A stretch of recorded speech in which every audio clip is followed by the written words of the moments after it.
Hello friends, welcome to my channel kitchen express. હું છું doctor ચેતન. આજે આપણે બનાવીશું બહાર રેસ્ટોરન્ટમાં મળતું સ્પેશિયલ રજવાડી ઢોકળીનું શાક કે જે બનાવવામાં ખૂબ જ સરળ છે અને ઓછા સમયમાં બની જાય છે. તો આ વિડીયોને એન્ડ સુધી જોજો. અને જો આ રેસીપી તમને પસંદ આવે તો આ વિડીયોને લાઇક અને શેર કરજો. અને આવા નવા વિડીયોઝ જોવા માટે મારી ચેનલને સબસ્ક્રાઈબ કરજો. તો ચાલો શરૂ કરીએ. તો સૌથી પહેલાં આપણે ઢોકળી બનાવી લઈશું. જેના માટે 1 કપ ચણાનો લોટ, 2 કપ છાશ, 1 ચોપ કરેલું મરચું અને 4 થી 5 લસણની કળીને ચોપ કરીને લીધા છે. અને એમાં આપણે પહેલાં આ ચણાના લોટની પેસ્ટ બનાવી લઈશું કે જેનાથી ઢોકળી બનાવતી વખતે એમાં કોઈ પણ પ્રકારના લમ્સ ના રહે. તો ચણાના લોટની પેસ્ટ બનાવવા માટે આ 1 કપ લોટમાં અડધો કપ પાણી ઉમેરી દઈશું અને એને લમ્સ ના રહે એ રીતે સરખી રીતે મિક્સ કરી લેવાનું છે.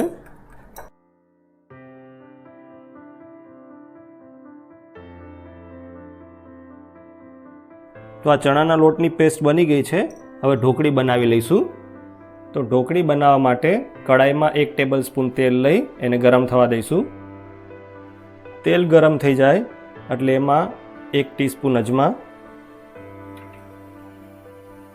1 ટીસ્પૂન હળદર, 1 ટેબલ સ્પૂન ચોપ કરેલા લીલા મરચાં અને 1 ટેબલ સ્પૂન ચોપ કરેલું લસણ ઉમેરી બધાને થોડીવાર સાંતળી લઈશું. લસણ અને મરચાં સતળાઈ જાય એટલે એમાં 2 કપ છાશ ઉમેરી દઈશું અને આમાં મેં 1 ચમચી મીઠું એડ કરેલું છે જેનાથી છાશ ફાટી ના જાય.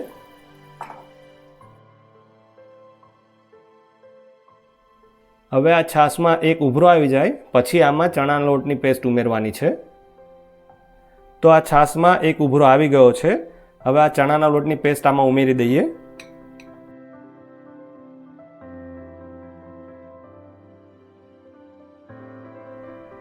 અને ચણાનો લોટ ઉમેરી અને સતત ચલાવતા રહેવાનું એટલે જેથી એમાં કોઈ પણ લમ્સ ના બની જાય.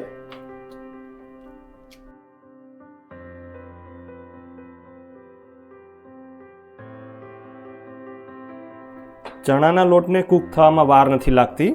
5 જ મિનિટમાં આ લોટ કૂક થઈ જશે અને આ મિક્સ એકદમ ઘાટું થઈ જશે. તો 5 મિનિટ સુધી કૂક કર્યા પછી તમે જોઈ શકો છો કે આ ઢોકળીનું મિક્સ એકદમ ઘાટું થઈ ગયું છે. તો આપણે સ્ટવ બંધ કરી આ મિક્સને ઓઇલથી ગ્રીસ કરેલી ટ્રેમાં પાથરી લઈશું.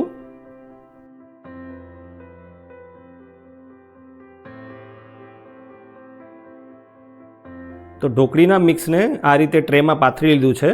હવે રૂમ ટેમ્પરેચર પર આવે ત્યાં સુધી એને ઠંડુ થવા દેવાનું છે અને પછી એમાં પીસ કરી ઢોકળી કાઢી લેવાની છે. તો આ ઢોકળી રૂમ ટેમ્પરેચર પર આવી જાય પછી મેં એને આ રીતે મીડિયમ સાઇઝના પીસ કરી લીધા છે. તો હવે રજવાડી ઢોકળીનો વઘાર કરી લેવાનો છે. તો રજવાડી ઢોકળીનો વઘાર કરવા માટે કડાઈમાં 3 ટેબલ સ્પૂન તેલ લઈ એને ગરમ થવા દઈશું. તેલ ગરમ થઈ જાય એટલે એમાં 1 ટીસ્પૂન રાઈ, 1 ટીસ્પૂન જીરું, 1 સૂકું લાલ મરચું, ½ ટીસ્પૂન હિંગ, ½ ટીસ્પૂન હળદર, 4 થી 5 મીઠા લીમડાના પાન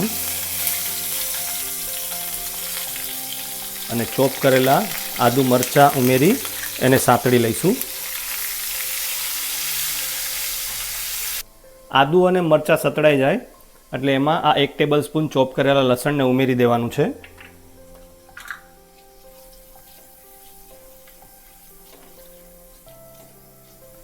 હવે આ લસણ સતળાઈ ગયું છે તો આમાં 2 મીડિયમ સાઇઝના ચોપ કરેલા ટમેટાં ઉમેરી દઈશું.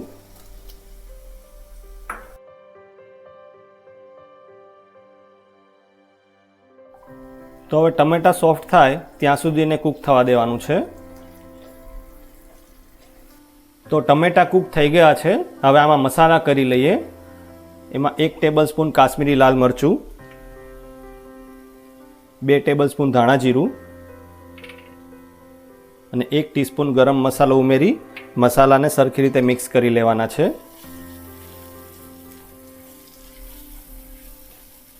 તો એ મસાલા સરખી રીતે મિક્સ થઈ ગયા પછી આમાં 2 કપ દહીંનું ઘોરું ઉમેરવાનું છે કે જેમાં મેં 1 ચમચી મીઠું એડ કરીને રાખેલું હતું.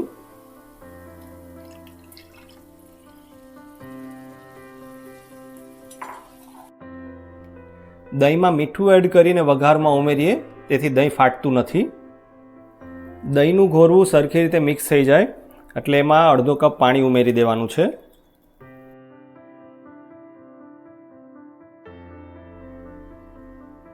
હવે આમાં એક ઉભરો આવે પછી આપણે તૈયાર કરેલી ઢોકળી આમાં ઉમેરી દેવાની છે. તો હવે આ છાશમાં ઉભરો આવી ગયો છે તો આ તૈયાર કરેલી ઢોકળી આપણે એમાં ઉમેરી દઈશું.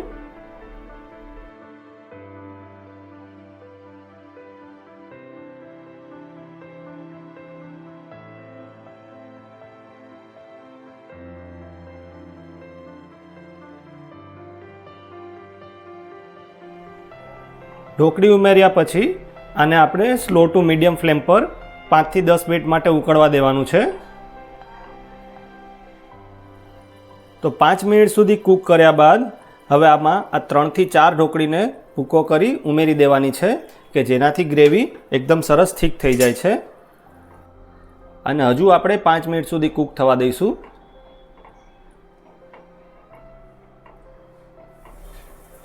લાસ્ટમાં સ્વાદ અનુસાર મીઠું ઉમેરી મિક્સ કરી લઈશું. મીઠું આપણે સ્વાદ પ્રમાણે ઉમેરીશું કારણ કે ઓલરેડી આપણે દહીંમાં મીઠું એડ કરીને જ ઉમેર્યું છે.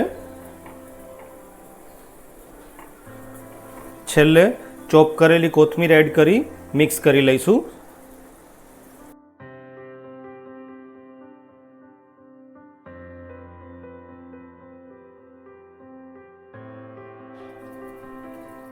તો રજવાડી ઢોકળીનું શાક તૈયાર છે.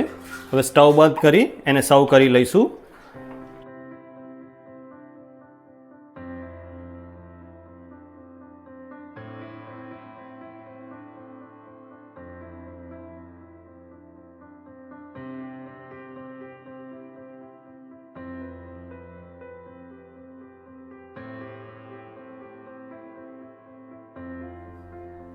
તો તૈયાર છે કાઠિયાવાડી સ્ટાઇલથી બનાવેલ ચટાકેદાર રજવાડી ઢોકળી કે જે ખૂબ જ ઓછા સમયમાં બની જાય છે અને ખાવામાં ખૂબ જ સ્વાદિષ્ટ છે અને જેને મેં પરાઠા સાથે સર્વ કર્યું છે.